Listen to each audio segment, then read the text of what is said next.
Des physiciens viennent de démontrer expérimentalement que quelque chose peut se déplacer plus vite que la lumière. Ce n'est pas de la science-fiction. Ce n'est pas une erreur. C'est une expérience publiée dans une revue à comité de lecture, réalisée dans un laboratoire avec des instruments de précision et dont les résultats sont reproductibles. Et pourtant, Einstein a raison. La relativité restreinte n'est pas violée. Rien n'a vraiment dépassé la vitesse de la lumière au sens où Einstein l'entendait. Ces deux affirmations sont simultanément vraies. Et comprendre pourquoi révèle quelque chose de profond sur ce que la vitesse de la lumière signifie réellement, et sur la différence entre ce qui peut exister dans l'univers et ce qui peut transporter de l'information. L'expérience vient d'une équipe de chercheurs qui étudiait le comportement de la lumière à l'intérieur d'un matériau particulier, le nitrure de bore hexagonal. C'est un cristal si fin qu'il peut être réduit à quelques couches atomiques, et il a une propriété remarquable. Il peut ralentir la lumière dramatiquement. À l'intérieur de ce matériau, la lumière ne se propage pas comme dans le vide. Elle se couple avec les oscillations du réseau cristallin pour former ce qu'on appelle des polaritons, des quasi-particules hybrides entre lumière et matière. Dans ces conditions, la vitesse de propagation peut chuter jusqu'à 100 fois la vitesse normale. La lumière, normalement à 299 792 km par seconde, se retrouve à quelques milliers de kilomètres par seconde à l'intérieur du cristal. C'est déjà fascinant. Mais ce n'est pas ce qui a surpris les chercheurs. Ce qu'ils cherchaient était le comportement de points particuliers dans les faisceaux lumineux. Des points appelés points nuls ou points zéro. Ce sont des endroits précis à l'intérieur d'une onde lumineuse où l'intensité de la lumière est exactement nulle, où la lumière s'annule complètement elle-même par interférence destructive. Des trous d'obscurité parfaite se déplaçant à l'intérieur d'un faisceau lumineux. Et lors de l'expérience, ces points nuls se déplaçaient plus vite que la lumière qui les contenait. Pour comprendre ce phénomène, il faut comprendre ce que sont ces points nuls et pourquoi ils existent. La lumière est une onde électromagnétique. Quand deux ondes lumineuses se superposent, elles interfèrent. Leurs amplitudes s'additionnent ou se soustraient selon leur phase relative. Aux endroits où les crêtes d'une onde coïncident avec les creux d'une autre, les deux contributions s'annulent exactement. L'intensité est zéro. C'est ce qu'on appelle l'interférence destructive. Dans des faisceaux lumineux complexes, notamment les faisceaux appelés vortex optiques, ces points d'annulation ne sont pas statiques. Ils se déplacent, ils tournent, ils suivent des trajectoires déterminées par la structure mathématique du faisceau.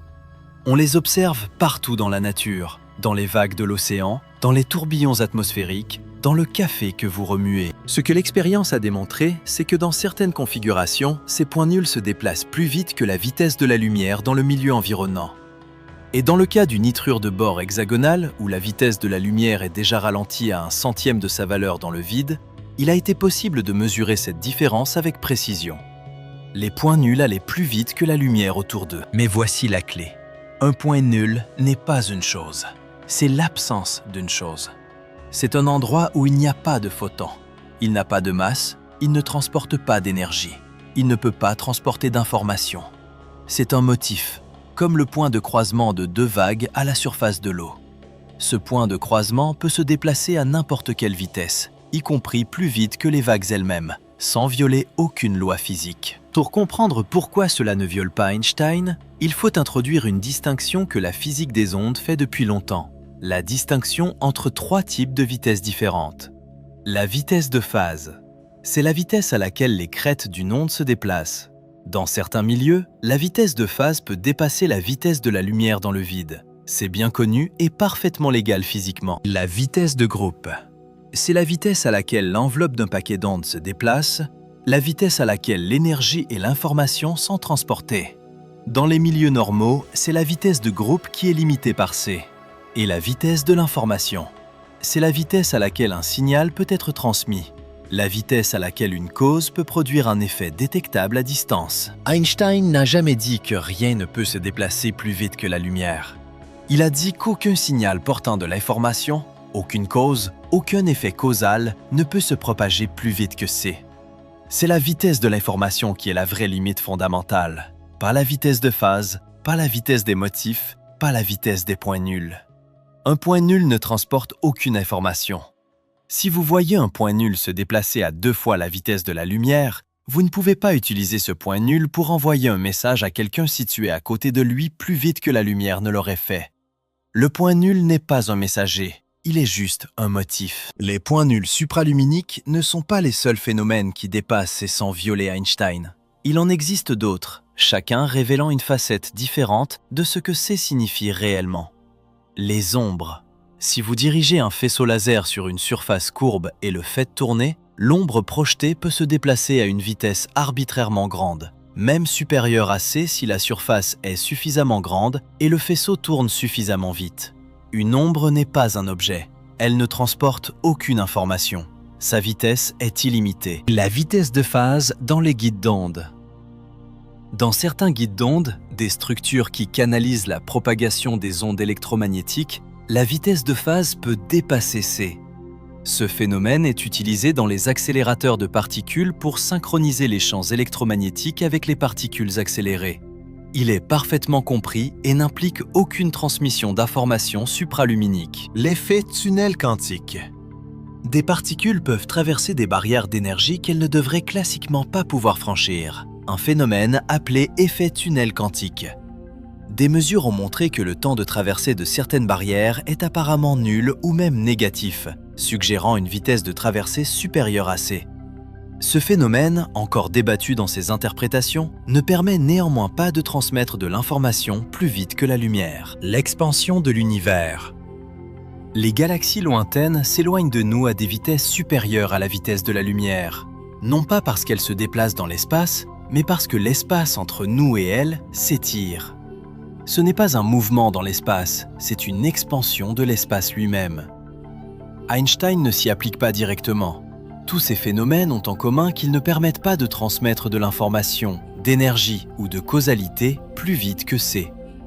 La limite d'Einstein est la limite causale de l'univers, pas une limite sur les motifs, les ombres ou les points d'annulation. La découverte des points nuls supraluminiques dans le nitrure de bore hexagonal a une application pratique immédiate. L'amélioration de la résolution des instruments optiques. En comprenant précisément comment ces points nuls se comportent et en les contrôlant, les chercheurs peuvent améliorer les techniques de microscopie optique qui permettent de voir des structures plus petites que la longueur d'onde de la lumière utilisée. Ces techniques ont des applications directes en biologie cellulaire, en nanotechnologie et en imagerie médicale. Les scanners médicaux haute résolution, la microscopie pour étudier les virus, l'imagerie de structures subcellulaires, tous bénéficieront de cette meilleure compréhension de la physique des vortex optiques. Mais la vraie leçon est plus profonde. Cette expérience nous rappelle que la vitesse de la lumière dans le vide n'est pas simplement la vitesse maximale d'un objet. C'est la vitesse à laquelle la causalité se propage dans l'univers. C'est la vitesse à laquelle une cause peut produire un effet à distance. C'est la vitesse à laquelle l'information peut traverser l'espace. Et l'univers fait une distinction nette entre les choses qui peuvent transporter de la causalité, particules, énergie, information, et les choses qui ne le peuvent pas, motifs, ombres, points d'annulation. Pour les premières, c'est une limite absolue et inviolable. Pour les secondes, il n'y a pas de limite. Ce que cette expérience prouve, c'est que l'univers est plus riche que rien ne dépasse la vitesse de la lumière. L'univers est précisément délimité par ce qui peut et ce qui ne peut pas transporter de causalité. Et dans cet univers, l'absence peut se déplacer plus vite que la présence. La prochaine fois que quelqu'un vous dit que rien ne peut dépasser la vitesse de la lumière, vous pouvez leur répondre « ça dépend de ce que vous entendez par quelque chose ». Les particules ? Non. L'énergie ? Non. L'information ? Non.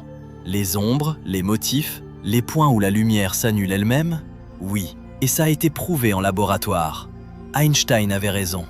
Mais sa formulation exacte était plus précise que ce que la vulgarisation transmet habituellement.